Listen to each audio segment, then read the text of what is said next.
Hello everyone, welcome back to my channel. My name is Faye Mac and I post videos about life in Canada as a new immigrant and how to get here. If this is your first time seeing my lovely face, welcome. If you're a returning subscriber, thanks for always coming back. In one of my previous videos, I already gave you a lot of information about bank accounts in Canada as a newcomer. Where do you go to open your bank account? What are the big 5 banks? We already answered all those questions, about charges and things like that. Now in this video, I'll be giving you banking tips. I'll be letting you in on a lot of details that would help you understand the banking system better here in Canada and also help you reduce the probability of getting scammed. The number one tip that I have for you, and this is in no particular order, okay, is get a checkbook or at least have a few checks. When you come into the country as a newcomer, you might land in like an Airbnb or a hotel or a short-term rental facility.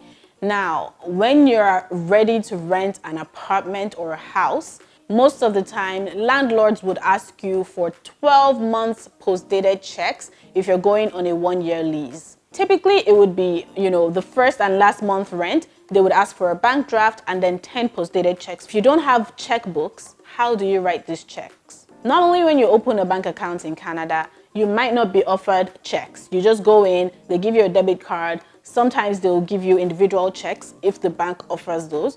Sometimes you would have to order checks. So when you open your account, be sure to ask the financial advisor for some checks.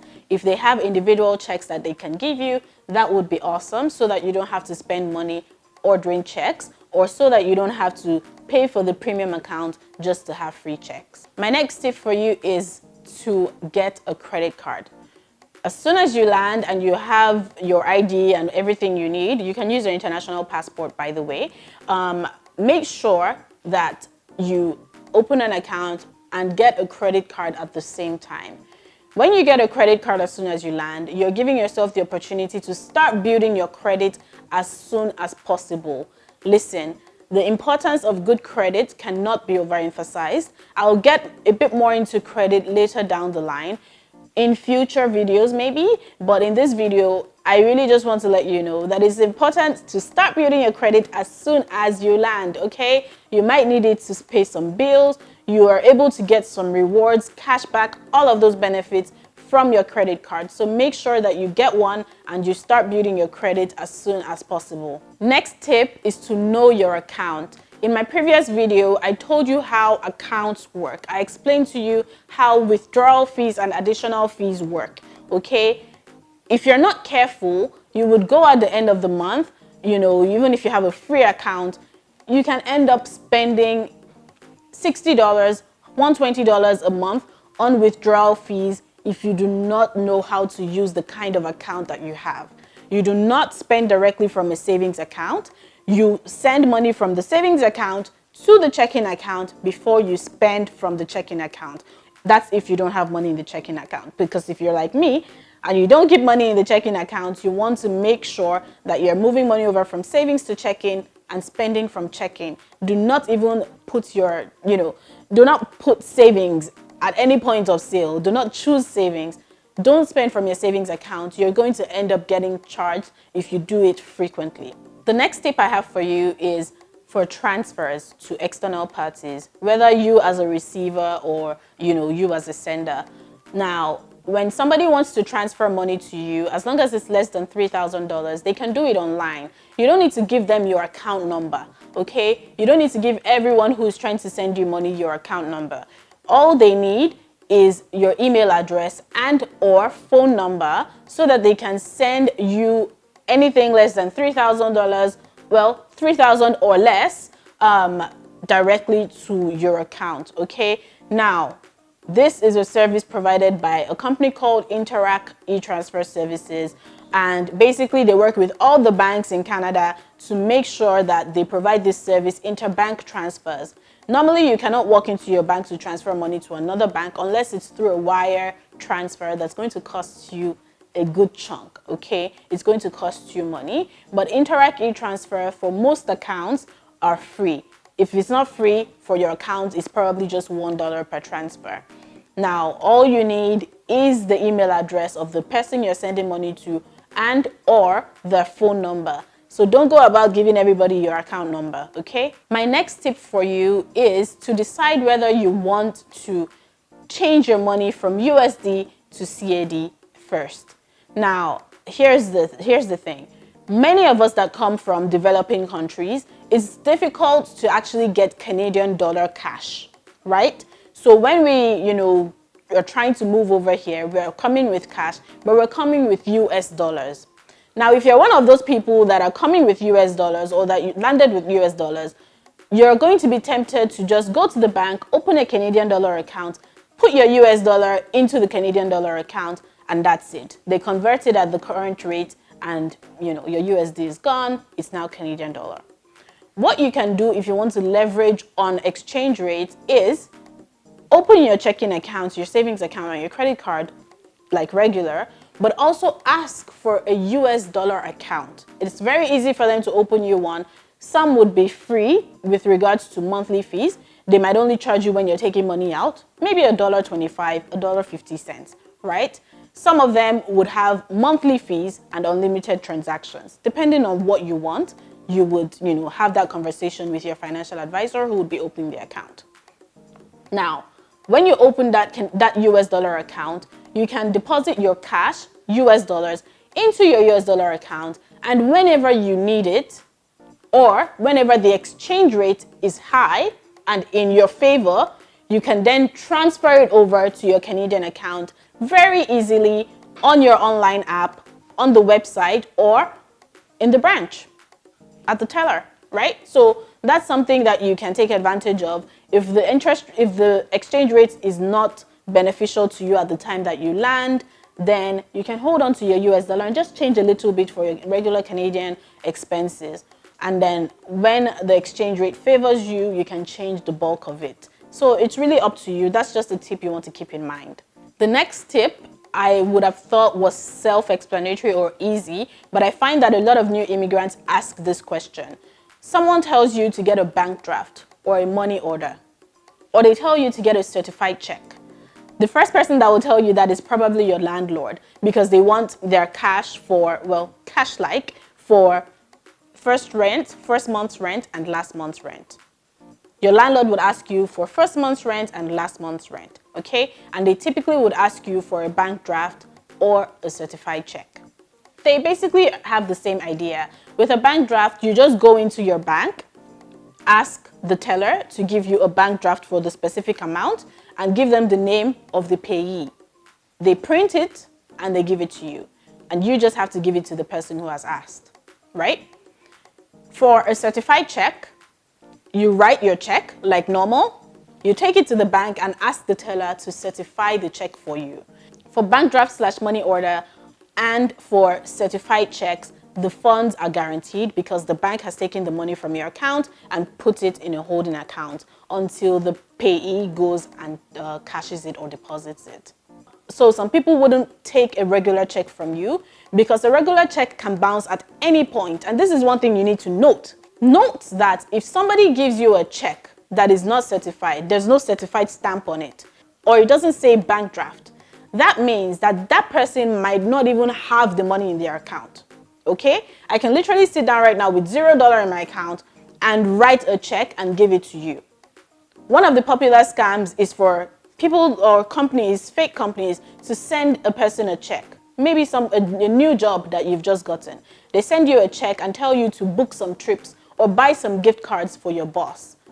You go to the bank, you deposit the check, the money is in your account, you see it, but it hasn't cleared. And this brings me to another tip. The check clearing services in Canada. It takes 3 to 5 business days to get your check cleared from a different bank. RBC to BMO, for example, nobody knows if there's actually sufficient funds in the account that it's coming from. So if somebody gives you a check, just know that it is not guaranteed. It can bounce, even if your bank decides to deposit it into your account. There's something called book balance and available balance. You would know this, if you already have a bank account. It would show in your book balance, but it's not available to you. okay? Sometimes the bank will make it available to you based on goodwill, based on your profile. But if the check bounces in 3 to 5 business days of clearing, the bank will call you and let you know that the check bounced, meaning they've deducted that money back from your account. Even if you don't have money in there, the bank will put your account in negative and ask you to come in so that it can be cleared. So just to summarize those 2 tips, because I know that it's a lot of information, right? Make sure that you get a bank draft or certified check if you're looking for guaranteed funds. Checks do not clear immediately, even if you're looking at the money in your account. So if somebody tells you to go buy gift cards or whatever, book trips because they sent you a check, or they send you a check and tell you to mail the balance back or e-transfer the balance back to them, tell them you'd like to make sure that the check clears before you even do that. Honestly, I wouldn't even entertain that because that's a very popular scam format. The other tip that I mentioned was if you're looking for a bank draft or certified check, you just have to walk into your bank and ask for one. It's not free to certify a check. It's not free to get a bank draft if you don't have a premium account. The next tip I have for you is regarding keeping track of your bills.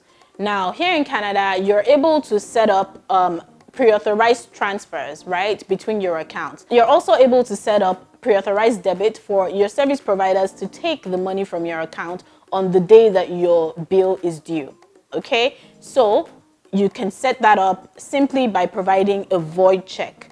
Now I say void check because I put it in parentheses. It's not actually a real check that you're writing void across. It's no longer advisable to do that because now a bad guy can get a hold of that check and go and manipulate it somehow and use the check, right? So it's not advisable to use a real check and write void across it anymore. Now, what the banks have done is to create a form, an A4 paper form document where they write your account details on it, but it's a document, it's A4. They can't just tear it and use it as a check. It's not a real check.